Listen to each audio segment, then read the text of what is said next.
Boa noite, pessoal. Me chamo Cláudio. Hoje estamos aqui reunidos para poder debater com um convidado acerca desse tema de lavagem de dinheiro, que é um problema que afeta o nosso país, principalmente nos últimos anos.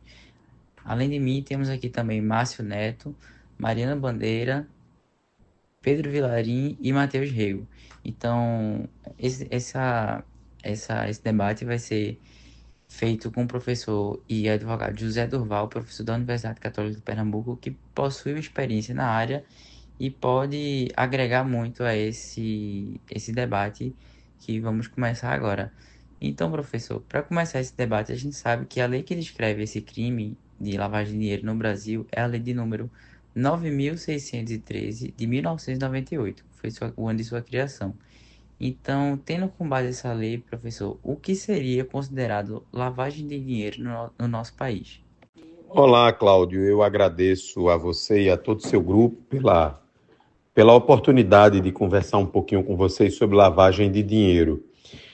Lavagem de dinheiro é uma operação vedada em lei no Brasil e que consiste no emprego de recursos que são obtidos ilegalmente, no dinheiro sujo, não é?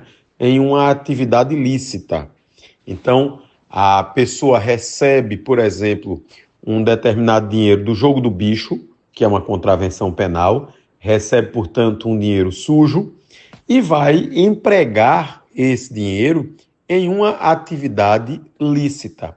Ora, se ele pega esse dinheiro do jogo do bicho, né, que ele obteve com o jogo do bicho, e coloca, por exemplo, para a comercialização de gado, não é? Ainda que essa operação seja uma operação deficitária, ou seja, ainda que ela dê prejuízo, mas os valores que aquela pessoa receber em razão do comércio de gado serão decorrentes de uma atividade lícita. Não é? Portanto, haverá um branqueamento, uma lavagem desse capital. Os recursos serão originariamente sujos, decorrentes de uma atividade ilícita, e serão empregados, serão utilizados para uma atividade lícita, não é? E na ponta, como resultado dessa atividade lícita, eu terei recursos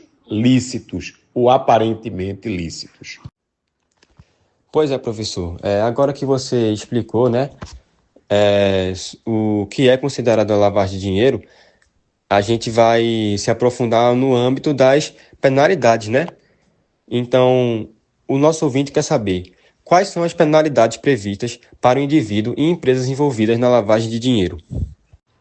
Pessoal, como vocês próprios informaram na pergunta anterior, o crime de lavagem ou ocultação de bens, direitos e valores, que a gente costuma chamar de lavagem de dinheiro, está previsto na Lei 9.613 de 98, cujo artigo 1º enuncia ocultar ou dissimular a natureza, origem, localização, disposição, movimentação ou propriedade de bens, direitos ou valores provenientes direto ou indiretamente de infração penal.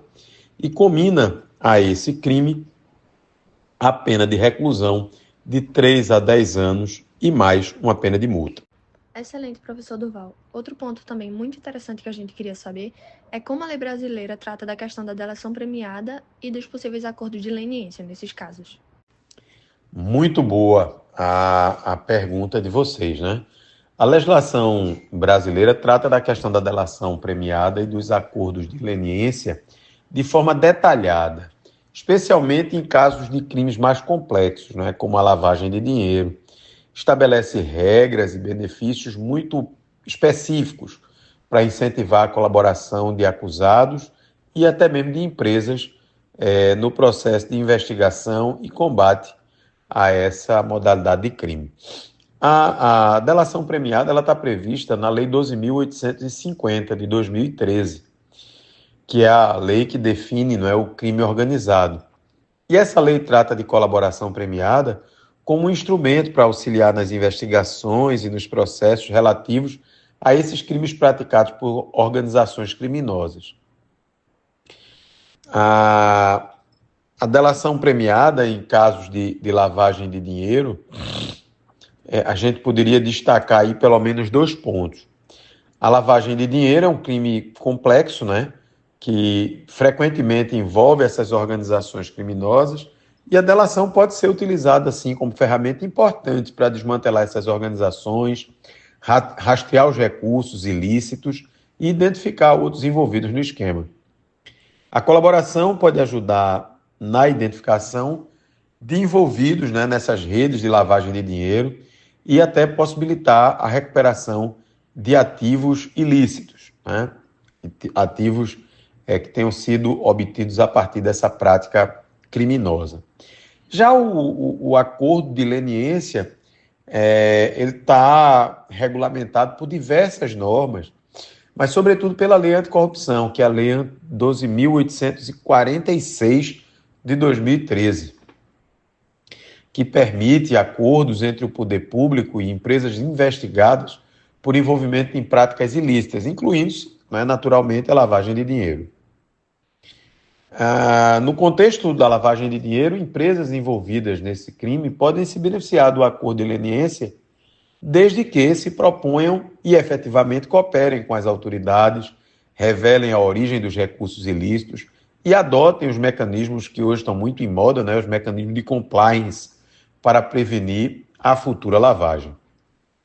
Esse acordo pode envolver a devolução de valores, comprometimento em adotar boas práticas empresariais e a assistência na identificação de outras pessoas ou até mesmo de outras empresas envolvidas nesses esquemas de lavagem de dinheiro. Eu ainda diria que a delação premiada e o acordo de leniência são instrumentos bem eficazes, com regras claras, né, limitações, usados principalmente para investigar e punir esses crimes financeiros, promover uma maior eficiência, maior eficácia nas investigações. No entanto, é fundamental que esses acordos sejam feitos de forma transparente, com um controle rigoroso, né, participação do Ministério Público e, notadamente, do Judiciário, para evitar abusos e garantir justiça e assegurar a legalidade do processo. Dando continuidade, outro ponto que gostaríamos de abordar também é quais são os principais desafios na aplicação prática da lei de lavagem de dinheiro.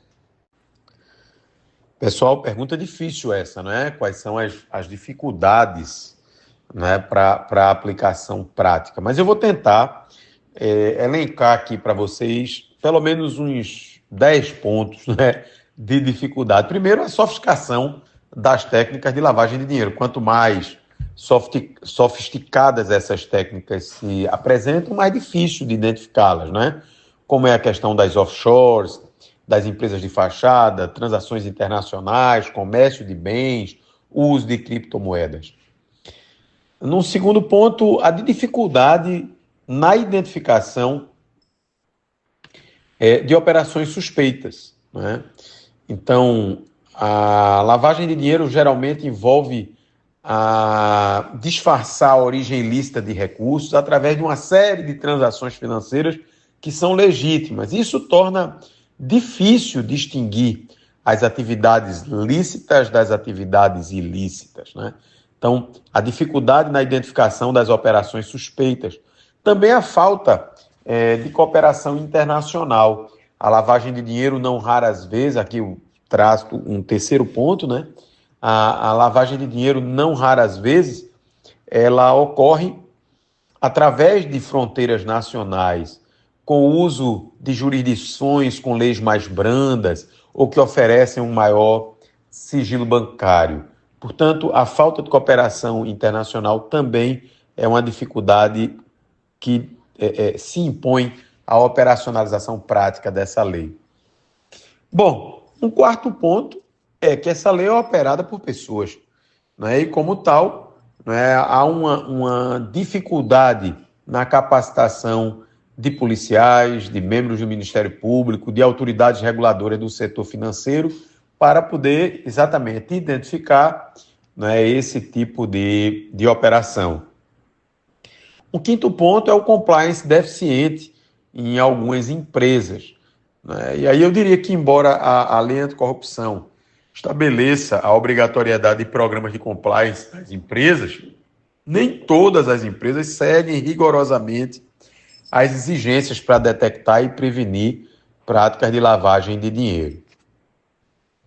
A isso, alie-se ainda um sexto ponto, o excesso de formalismo do processo judicial e a própria lentidão, não é, do processo. Então, o crime da lavagem de dinheiro, ele se dá dentro de uma dinâmica que é muito diferente da dinâmica processual, né? Então, enquanto uma operação de lavagem de dinheiro está acontecendo aqui, a polícia faz uma representação e após alguns meses é que a gente vai ter, não é, efetivamente uma operação policial, uma decretação de uma medida judicial. Então, esse excesso de formalismo, não é, a lentidão processual, eu apontaria como nosso sexto ponto.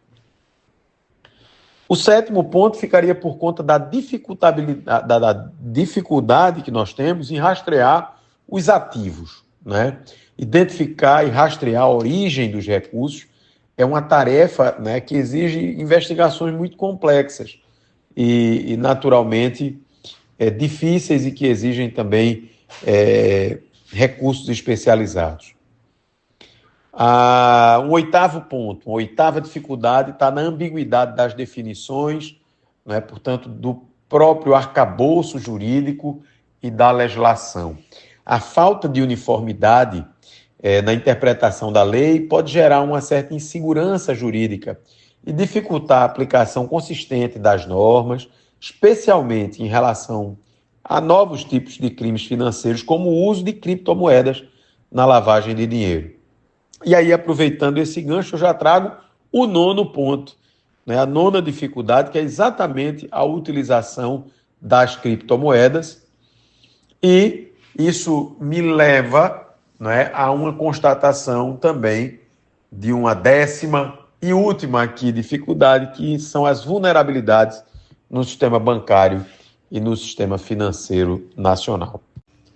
Bom, professor, dando continuidade à nossa exposição sobre a lei de lavagem de dinheiro, gostaria que o senhor citasse alguns casos práticos que ilustram a eficácia ou as dificuldades dessa legislação e sobre como o judiciário tem interpretado e aplicado essa lei que aborda a lavagem de dinheiro. Olha, falando em casos práticos, né, e aí eu acho que é sempre interessante a gente puxar para a prática, eu acho que o caso mais paradigmático é a Operação Lava Jato, lá de 2014. Né, sem dúvida, o maior e mais conhecido caso de lavagem de dinheiro do Brasil. É uma operação que iniciou em 2014, revelou um vasto esquema de corrupção envolvendo políticos, empresários e grandes estatais, como a Petrobras. A investigação foi uma das mais complexas em termos de lavagem de dinheiro.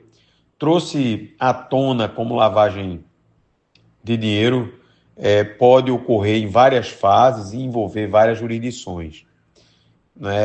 Ficou exposta a dificuldade decorrente da sofisticação, né, das operações, a utilização de offshores e paraísos fiscais e a dificuldade na recuperação de ativos, que, aliás, só foi possível no momento em que houve uma cooperação, né, internacional. Um outro caso, também em 2016, ficou conhecido como o caso Panama Papers, né? Embora, naturalmente, não seja um caso exclusivo do Brasil, o vazamento de documentos, conhecido como Panama Papers, revelou a existência de uma rede global de empresas offshore e contas bancárias secretas utilizadas para ocultar recursos e praticar crime de lavagem de dinheiro decorrente de corrupção e de evasão fiscal. Diversos brasileiros foram implicados no escândalo, incluindo políticos, empresários, e algumas celebridades. E aí eu lembraria essa dificuldade, mais uma vez, da sofisticação das operações com a utilização de offshores, dessas empresas registradas em paraísos fiscais, com a utilização de criptomoedas, com envio de recursos para o exterior, não é? E para as questões que envolvem jurisdições diferentes e que têm visões e percepções e limites distintos acerca do sigilo bancário. Então, esse caso também é um caso muito interessante. E, para encerrar, para não me estender tanto nessa pergunta, o caso que tem uma conexão também com a Lava Jato, mas que foi o Banco Rural, em 2015, né? O Banco Rural foi envolvido no esquema de lavagem de dinheiro relacionado à Operação Lava Jato. Na época, se entendeu que o banco ajudava os clientes a movimentarem grandes quantidades de dinheiro de uma maneira disfarçada, utilizando contas no exterior e facilitando operações de pagamento a empresas de fachada. Pois é, professor, você falou aí, né, dos casos práticos, mas há uma dúvida muito grande que gira em torno, né, de como as instituições financeiras devem proceder para identificar transações suspeitas. Vocês estão deixando a nossa conversa cada vez mais instigante, né? Ou seja, a gente sabe que não é possível praticar crime financeiro se não há uma brecha, digamos assim, nas instituições financeiras. Elas desempenham um papel fundamental na prevenção e no combate à lavagem de dinheiro, ao financiamento do terrorismo, por exemplo, também, né? E a várias outras práticas. No Brasil, essas instituições elas são obrigadas a adotar uma série de procedimentos para identificar e, naturalmente, reportar transações suspeitas, sobretudo ao COAF, que é o Conselho de Controle de Atividades Financeiras ligado ao Banco Central do Brasil. Entre as práticas, né, que elas estão obrigadas a adotar, a gente pode nominar algumas. Por exemplo, a implementação de um programa de prevenção de lavagem de dinheiro, né, em que a gente tenha uma política de aceitação e de conhecimento do cliente, treinamento contínuo, controle de riscos, auditoria interna. Bom, também as instituições financeiras precisam praticar aquilo que hoje se chama de KYC, né? Know Your Customer, ou seja, conheça o seu cliente. O procedimento é um dos pilares na identificação de transações suspeitas, né? Porque vai identificar exatamente qual é o perfil do cliente. Então, no momento em que a instituição financeira estabelece esse tipo de padrão, ele consegue fazer um monitoramento de transações de modo a identificar que transações são suspeitas. Além disso, elas também são obrigadas a elaborarem um relatório de operações suspeitas, descrevendo detalhadamente a operação suspeita, indicando as razões para a suspeita e as informações que forem possíveis, né, para que o COAF adote as suas providências. Além do mais, naturalmente, essas instituições financeiras precisam estar atentas às regras de compliance, auditoria interna e estarem dispostas, né, a cooperarem com as autoridades. As instituições financeiras elas são obrigadas a cooperar com as atividades com as atividades reguladoras e de fiscalização, como o Banco Central, o COAF, a Polícia Federal, e, naturalmente, dar um suporte, um apoio nessas investigações, tanto quanto possível, também adotando uma tecnologia avançada, análise de Big Data, uso de inteligência artificial, né? Essa modalidade criminosa ela faz parte, né, de um mundo digital, né? Então, a gente precisa, de fato, enfrentar com inteligência e com tecnologia. Então, assim, acho que foi um debate muito, muito interessante, muito rico, né, acerca dessa temática, né, que ajuda a esclarecer alguns pontos básicos sobre o tema de lavagem de dinheiro.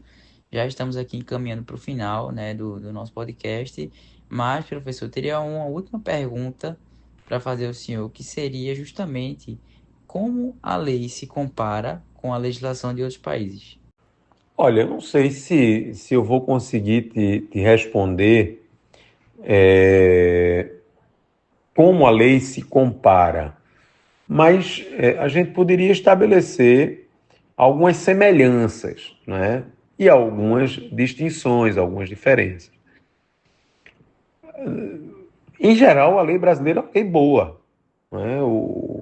A forma de instrumentalizá-la, né, o processo penal, é que tem, de fato, algumas dificuldades, sobretudo no que diz respeito à lentidão, né, e aos parcos recursos para a identificação de operações mais complexas.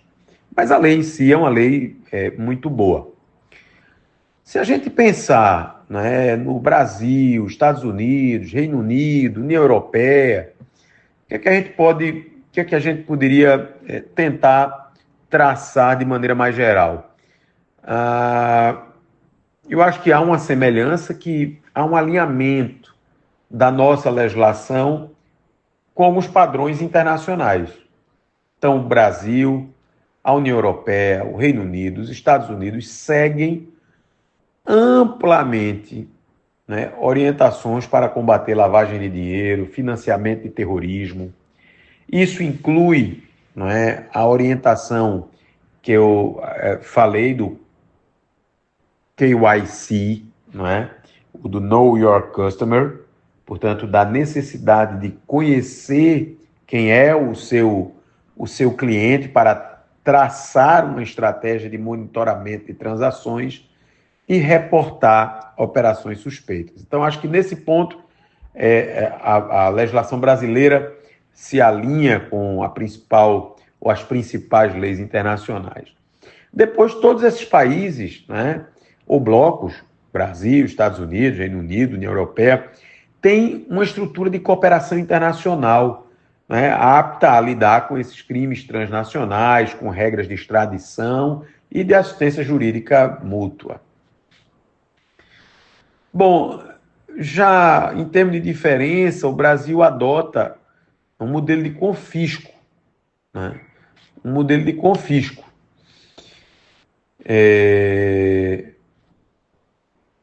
Eu diria com relação a esses ativos, né, relacionados ao crime de lavagem de dinheiro.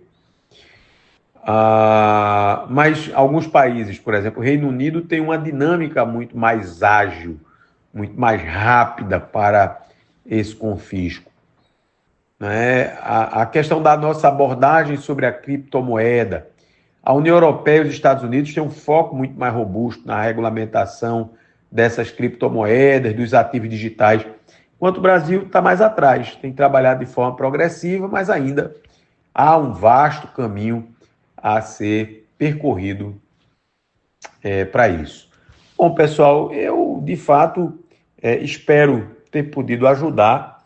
Agradeço a vocês pela lembrança do meu nome. Peço desculpas, né, pela demora, né, em a gente agendar aqui esse momento. E quero saudar a todos e dizer que estou à disposição para nós falarmos mais sobre esse e sobre outros temas que eventualmente vocês entendam necessários. Um fraterno abraço em todos vocês. Professor, muito obrigada pela sua colaboração no nosso projeto. A gente agradece aqui, em nome de todo o grupo, por toda a disposição e boa vontade. E é importante ressaltar também que as suas contribuições foram muito enriquecedoras. E ter você no nosso podcast foi uma enorme satisfação. Muito obrigada.